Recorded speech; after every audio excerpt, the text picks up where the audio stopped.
The reception tent in Tuscany glowed with 100 string lights and the hum of 200 guests. But at table 14, a single woman sat alone among children. I raised her. I paid for every flower, every plate. And she didn't even put my name on the family seating chart. Before we dance, I want to say a few words about someone very special. This woman stepped in when I had no one. She taught me what a real grandmother should be. She was 6 when I buried her father, 11 when I taught her to drive the boat in Maine. Real grandmother. To Maria, the only real grandmother I ever had. 200 glasses rose. The applause was thunderous, but at the back of the tent, one face didn't move. Nancy sat frozen, a single tear sliding down her cheek. The bridesmaids clinked their glasses and laughed, unaware of the wreckage at the back of the room. The music started again, and the celebration rolled on, oblivious to the grandmother who had paid for every note 3 months earlier. Nancy had sat in a very different room, making a very different kind of promise. You are doing something truly extraordinary, Mrs. Caldwell. I've never seen a grandparent fund an entire destination wedding. Ashley deserves the wedding of her dreams. She's the only family I have left. Nancy signed the check without hesitation, $180,000. It covered every detail: the private estate in Tuscany, the designer gown, the flowers that would later frame someone else's toast. After my son died, I promised I'd give her everything. This is the least I can do. Most grandparents contribute a floral arrangement. You've given her an entire dream. Dreams are all I have left to give.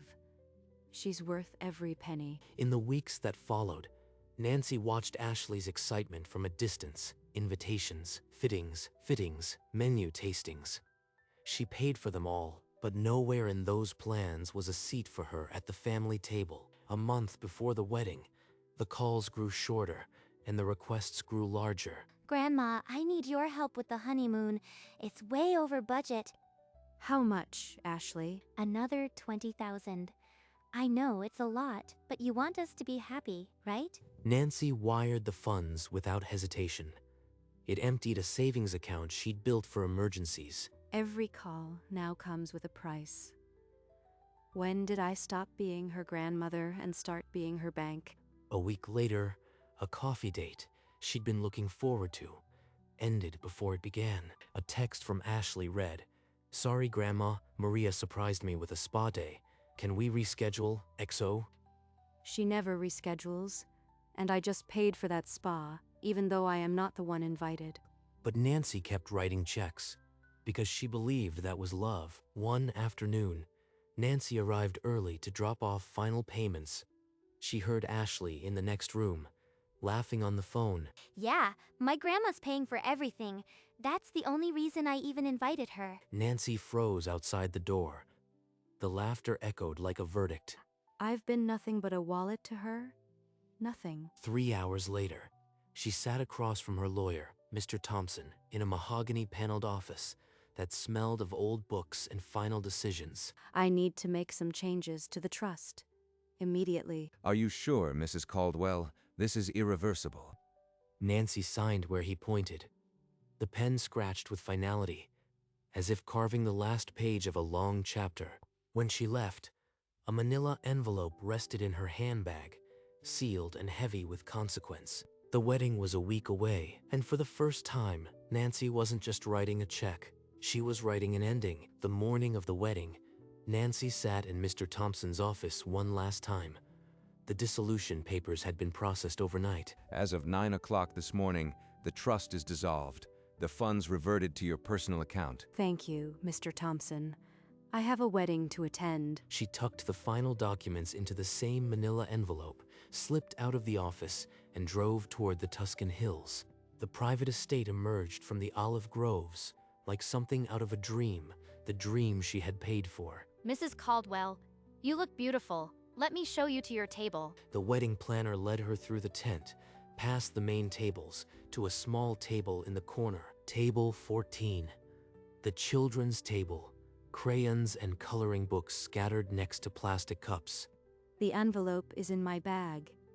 This is where they put me.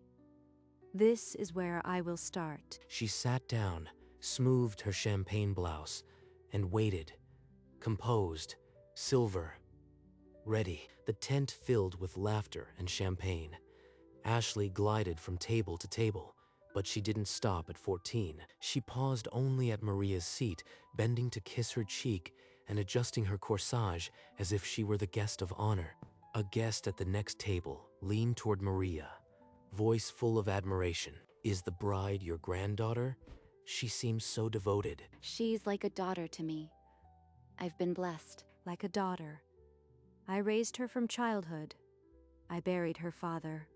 I am the one blessed. From across the room, Rebecca caught Nancy's eye and smirked, then turned back to her champagne. She knows. They all know what they're doing. The music swelled, and the room moved on, while Nancy sat motionless, invisible in plain sight. Enjoy the party, Ashley. I've paid for every note, and soon they'll hear a different tune. Ashley rose from her chair, champagne glass aloft, and walked to the microphone. The room hushed. She spoke of gratitude, of someone who had stepped into a broken home and made it whole. Then she turned toward Maria, the only real grandmother I ever had. The words sliced through the golden light and found Nancy in the shadows. 200 glasses clinked. The applause was thunderous. At the children's table, Nancy's face was stone, but a single tear betrayed the decades. I raised her. I paid for this dress, this tent, this moment, and I am not a grandmother. I am a line item. Across the tent, Olivia, the maid of honor, lowered her glass. Her practiced smile froze.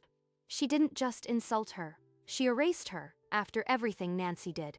Olivia's gaze found Nancy, composed, silent, still as marble.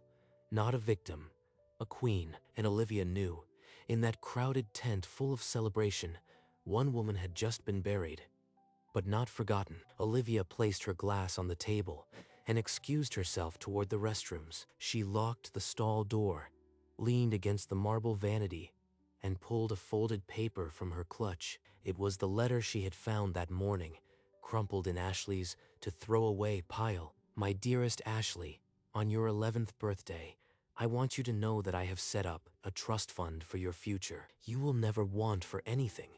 Just like the summers we spent in Maine, I will always be there for you, just as I was when I spoke at your father's funeral." She threw this away. She didn't just reject Nancy. She trampled on decades of love, and no one else knows. No one else will do anything. Olivia folded the letter carefully, tucking it back into her clutch. Her reflection stared back with something new, resolve. When she walked back into the tent, the music was still playing, but Olivia wasn't listening anymore. The DJ announced the Maid of Honor speech. Olivia rose from her chair, the hidden letter pressing against her clutch. Ashley and Jake, I've known you both for years, and I've watched your love grow into something beautiful. Across the tent, Nancy watched, her back straight, her hands folded on the children's table, her eyes unreadable. I can't do this. They all expect the pretty story, but she deserves the truth. Actually, I am not going to read the speech I prepared. A ripple of confusion passed through the tent. Ashley's smile flickered, then froze. Before I was a maid of honor, I was a friend, and a friend tells the truth. She unfolded the worn paper, its creases deep with time. The microphone hummed. I found this morning.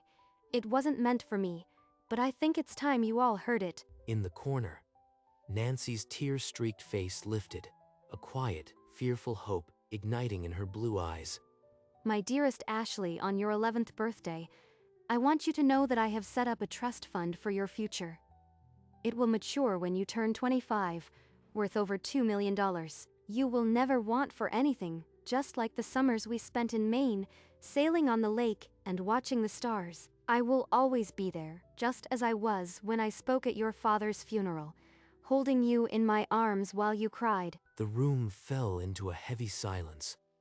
Forks stopped midair. Every eye turned toward the children's table. Ashley's smile evaporated. Her mouth opened, but no sound came. Maria's smile vanished, her champagne glass trembling in her hand.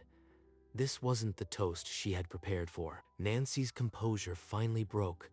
Tears streamed down her cheeks, but she did not look away. With all my love, your grandmother, Nancy. The wedding had become a courtroom, and the verdict was written in every stunned face, and, at the center of it all, Nancy sat, not a victim, but a monument of truth. That, Ashley, is the grandmother you just dismissed.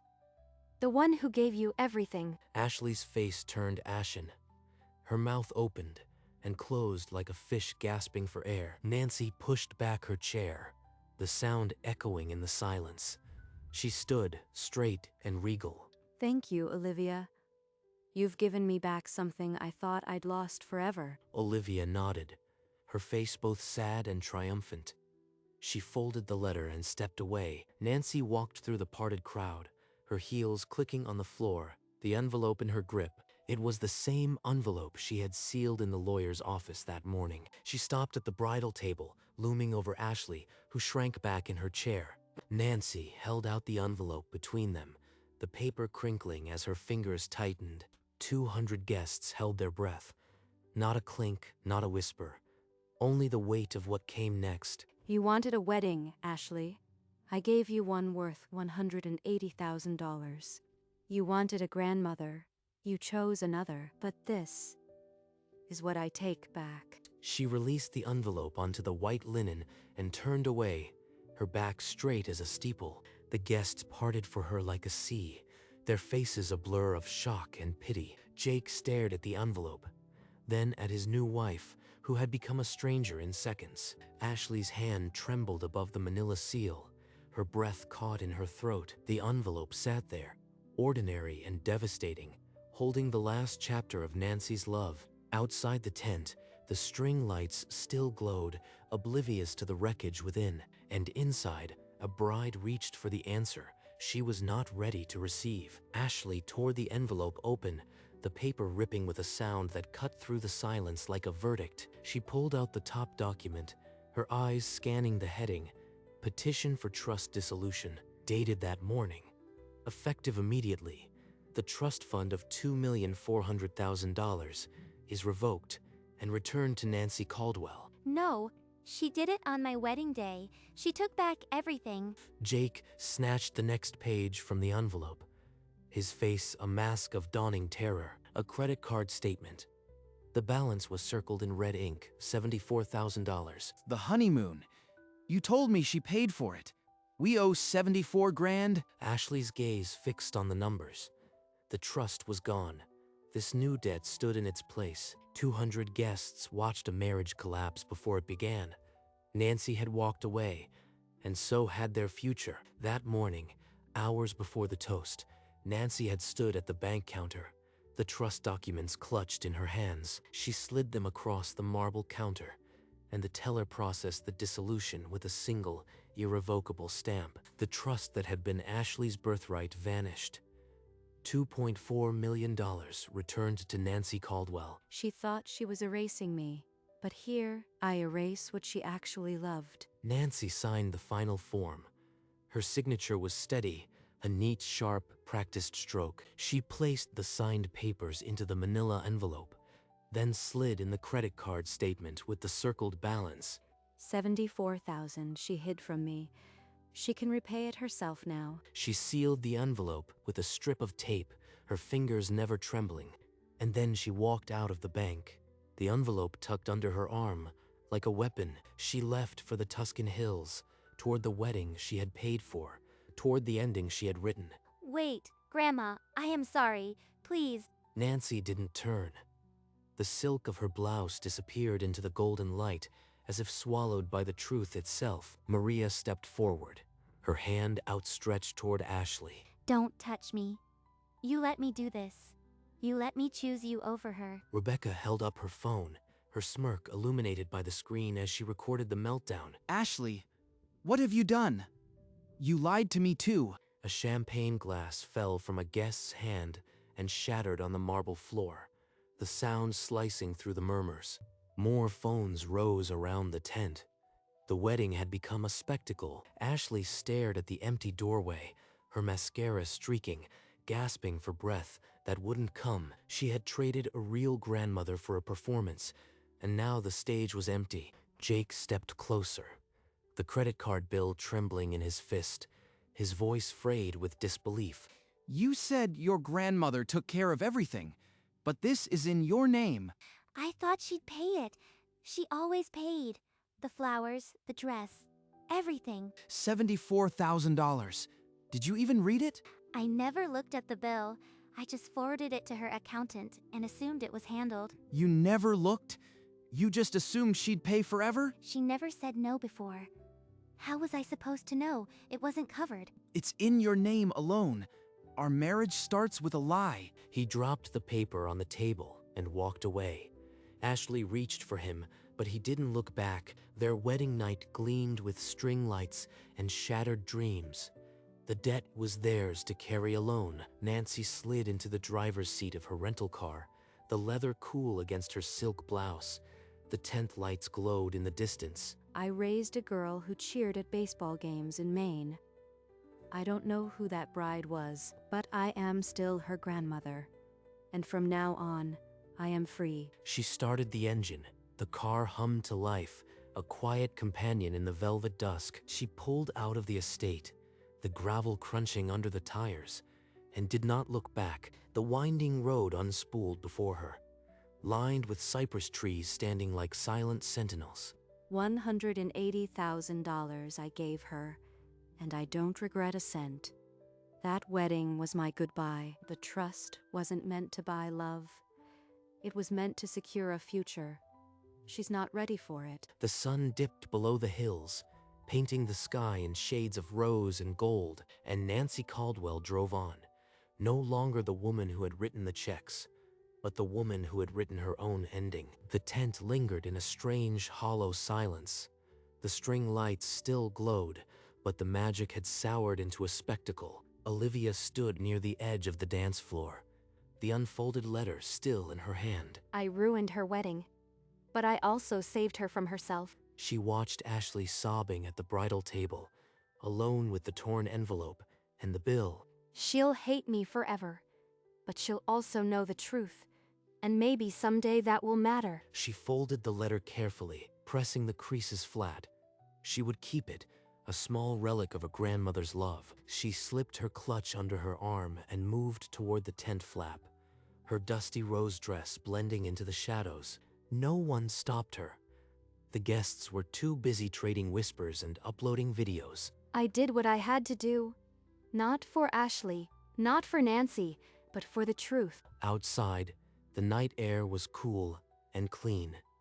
Olivia exhaled and walked toward the parking lot, not looking back. Ashley stumbled into a small bridal suite, the dissolution papers fluttering onto the vanity. The room was silent. 2,400,000 gone because I couldn't say thank you. A memory surfaced unbidden. Nancy reading to her on the porch in Maine, the lake shimmering, her voice soft as the summer breeze. I erased that woman for a toast, for a lie. She was the only family I had.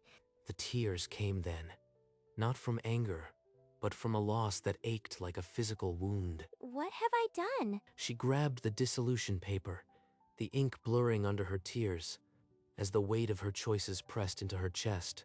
I chose a stranger over the woman who raised me, and now I have nothing. Outside the door, the distant hum of departing guests filtered in, but in that small room, only a bride and her ruins remained, and Ashley finally understood that some mistakes can't be repaid. Staff began clearing the tables. Linen was folded, centerpieces dismantled, and the champagne spilled onto the marble was mopped without ceremony. The wedding planner stood by the entrance, her clipboard limp at her side, staring at the ruins of a flawless event. I've planned 200 weddings and never seen anything like this. Jake stood in a corner, phone pressed to his ear, his voice cracking as he pleaded with the credit card company. There has to be a mistake. We can't possibly owe $74,000. The wedding cake sat untouched, 3 tiers of frosted elegance, slowly melting under the warm lights that no one bothered to dim. A staff member accidentally bumped the table, and the cake toppled, a white mountain collapsing into a heap of buttercream and broken plate. Guests filed out in hushed clusters, their evening a story they'd retell for years, the wedding where the grandmother walked. Outside, the string lights still glittered against the Tuscan sky, but the celebration was dead. The wedding Ashley had sold her soul for was now a monument to what she had lost. The front door clicked shut behind her, and the silence of home wrapped around her like a familiar blanket. She lowered herself onto the sofa and opened the worn photo album on her lap. A picture of Ashley at age 7 grinned up at her, missing tooth and all. That girl loved me once, or maybe she just needed me. Either way, it was real. She traced the edge of the picture with her finger, then set the album aside and rose. She boiled water and fixed a cup of chamomile tea, then settled into her armchair by the window. I gave her everything, and I would do it again. Not for the woman she became, but for the child she was. The first light of dawn slipped through the curtains, catching the pearl earring she still wore. She took a sip of tea, and the steam rose like a sigh. I am alone, but I am not invisible. Not anymore. Outside, the world woke. Inside, Nancy Caldwell sat peacefully, a queen in her quiet kingdom. Hours later, the Tuscan night had claimed the estate. The tent stood empty, its once dazzling lights now flickering in the silence. The children's table remained in the corner, crayons scattered, a forgotten crown of paper flowers wilting on the floor. Above, the string lights swayed in the breeze, tiny prisms of gold swaying over emptiness. No music played, no glasses clinked, only the memory of a grandmother's tear and a toast that undid a legacy. That night, a wedding became a lesson. Love is not a transaction, and betrayal carries a price. Ashley would wake the next morning to a mountain of debt and the ghost of a trust. Jake would spend the day on the phone, learning that his marriage was built on assumptions, and Nancy Caldwell would sip her tea, the $2.4 million safe, the pearls still glowing at her ear. She had paid for the wedding, but she didn't pay for the lesson. Some debts, after all, are paid in gold. Others are paid in regret.